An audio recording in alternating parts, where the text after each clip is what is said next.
Someone in your life has been making you doubt your own memory, your own reactions, your own version of events, and it's been working. This video breaks down exactly how that process operates, the mechanics behind it, and 3 specific methods to stop it.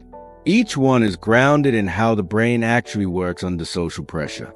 To use a full system, you need to understand all 3 parts. Stay with it. Your instincts are not broken. Your perception is not fragile. Your memory is not faulty. But somewhere along the line, you started believing it was. That belief didn't arrive on its own. It was installed. Deliberately, methodically. You think the problem is your sensitivity. You think the problem is your inability to communicate clearly. You think arguments escalate because you can't let things go. Wrong. The problem is a strategic operation running against your cognition. It has a name. It has mechanics. And once you understand how it works, you will never be unprepared by it again. Gaslighting is not an emotional outburst. It is not heated conflict. It is a method, a slow, consistent effort to make you distrust your own version of events. The manipulator doesn't need to win the argument. They only need to make you doubt whether the argument happened the way you remember it. That's the instrument. Doubt. Once doubt is seated, control follows. Because a person who doesn't trust their own perception will outsource a perception to whoever appears most confident. And the manipulator is always prepared to volunteer for that role. 3 protocols will change how you process these interactions, not abstract concepts. Step-by-step responses that work with your neurology, not against it. You walk into a conversation certain of what happened. You remember the tone. You remember the words. You remember exactly how it felt in your body. Then the reframe begins.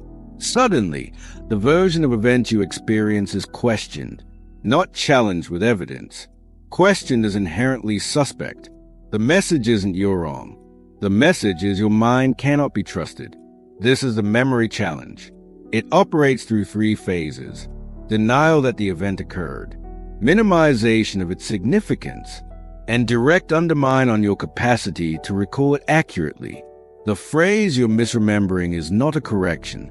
It is a destabilization tool. It is designed to shift the conversation from what happened to whether you are capable of knowing what happened. Here is your counter protocol. The moment that phrase is used, stop defending the memory. Start documenting the pattern. In real time or immediately after, write down the specific claim being disputed, the exact reframe being offered, and the date.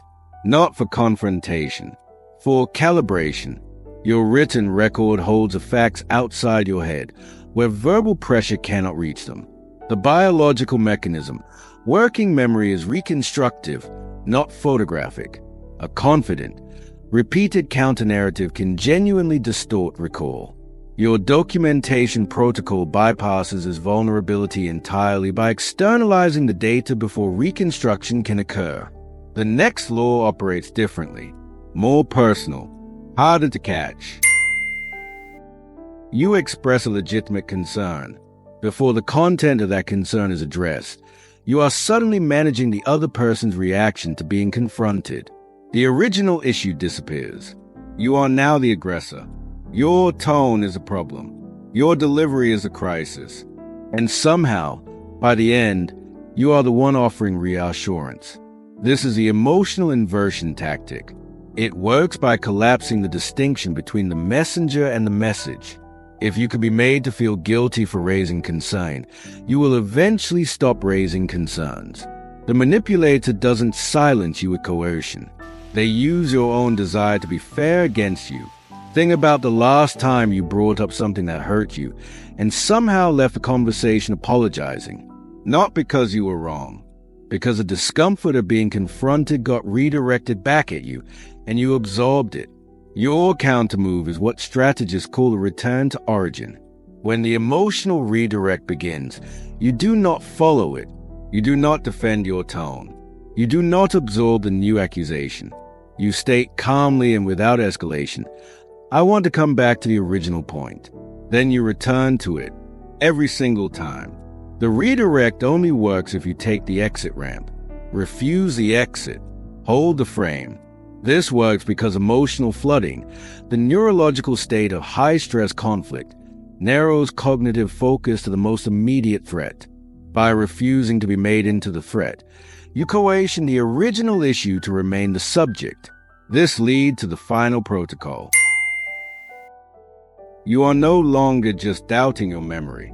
Now you're doubting your standing. Comments surface. Subtle, consistent, persistent, suggesting that others share the same concern about you. That people have noticed. That this is a pattern everyone around you has observed, except you.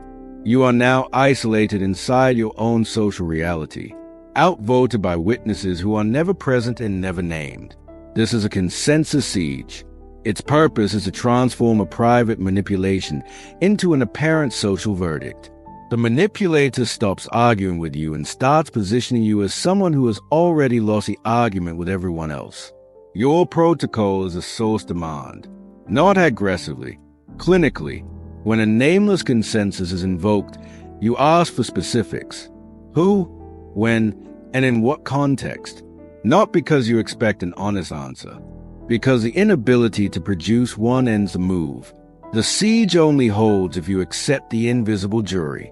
Name them, and there's nothing left to hold the pressure. Evolutionarily, humans are wired to defer to perceived social consensus. Ostracism was a death sentence for our ancestors. The manipulator exploits that ancient circuitry.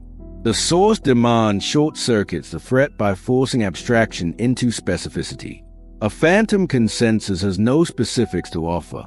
That's where it dissolves.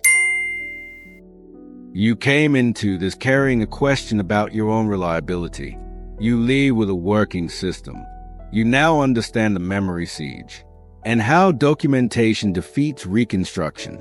You understand the emotional inversion tactic and how the return to origin holds a frame under pressure. You understand consensus siege and how the source demand dismantles phantom juries. Your perception was never the weakness. The absence of a framework was. You are no longer operating without one. The next video goes further. Preemptive pattern recognition. How to identify these moves before they land. How to build conditions where they lose traction from the start. That's what's next. Subscribe and stay sharp.